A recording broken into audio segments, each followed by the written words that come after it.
दोस्तों, देश की सीमाओं पर डटे सैनिकों के साहस और पराक्रम की कल्पना करना भी सामान्य व्यक्ति के लिए थोड़ा मुश्किल है।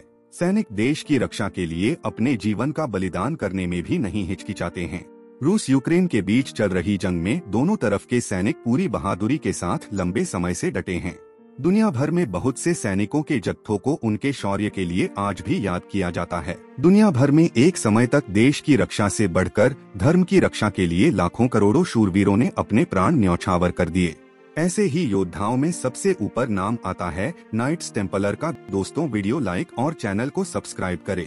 दोस्तों, नाइट्स टेम्पलर की गिनती इतिहास के सबसे खूंखार योद्धाओं में की जाती है। ये योद्धा समय के साथ काफी ताकतवर और अमीर होते गए।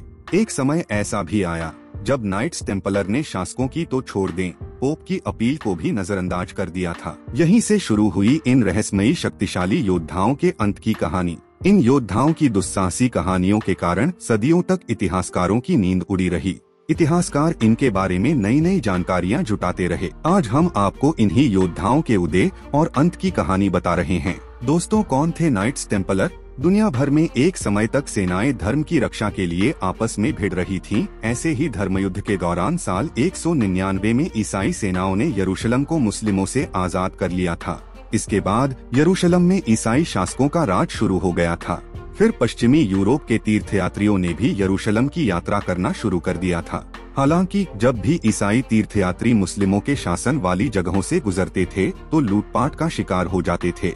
इन्हीं लुटेरों से निपटने के लिए फ्रांस के ह्यूग्स डी पेंस ने साल 1118 में एक सेना बनाई। इतिहासकारों के मुताबिक पहले इसे poor fellow soldiers of Christ और टेम्पल ऑफ सोलोमन नाम दिया गया। दोस्तों, क्या था इन योद्धाओं का काम? इतिहास के सबसे खूंखार इन योद्धाओं का काम यरूशलेम की यात्रा पर जाने वाले लोगों को सुरक्षा मुहैया कराना था। हालांकि उनका साहस और वीरता देखते हुए उनकी जिम्मेदारियों में बढ़ोतरी होती रही।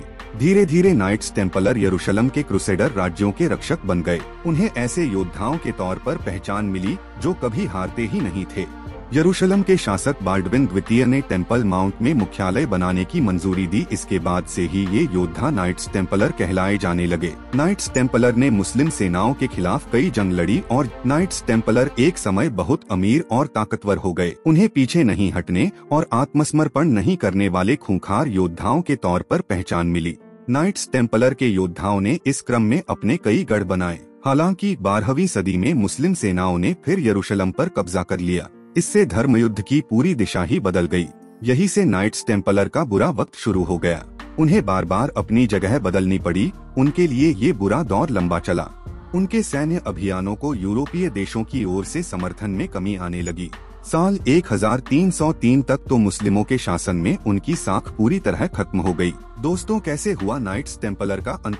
मुस्लिमों के शासन वाले इलाकों में साख खत्म होने के बाद नाइट्स टेम्पलर को पेरिस का रुख करना पड़ा। हालांकि तब तक उनकी रहस्यमयी दुनिया, जबरदस्त ताकत और अमीरी फ्रांस के राजा के लिए भी बड़ी चुनौती बन गई थी। उन्होंने अपने बुरे दौर में भी राजा तो छोड़ ही दें, पोप की अपील को भी नजरअंदाज कर दिया। बाद में उनका यही रवैया यही उनकी बर्बादी का कारण बना। नाइट्स टेम्पलर के मुखिया मास्टर जैक्स डी मॉले पोप से मिलने फ्रांस आए। इसके बाद उन्हें राजा को कर्ज देने से इनकार करने के कारण 1307 में नाइट्स टेम्पलर के सदस्यों को बंदी बना लिया गया। पूरे फ्रांस में नाइट्स टेम्पलर को बंदी बनाकर मुकदमे चलाए गए। इतिहास में इन्हें trials of the Knights Templar कहा गया। फ्रांस के राजा फिलिप चतुर्थ ने इन्हें खत्म करने का आदेश दिया।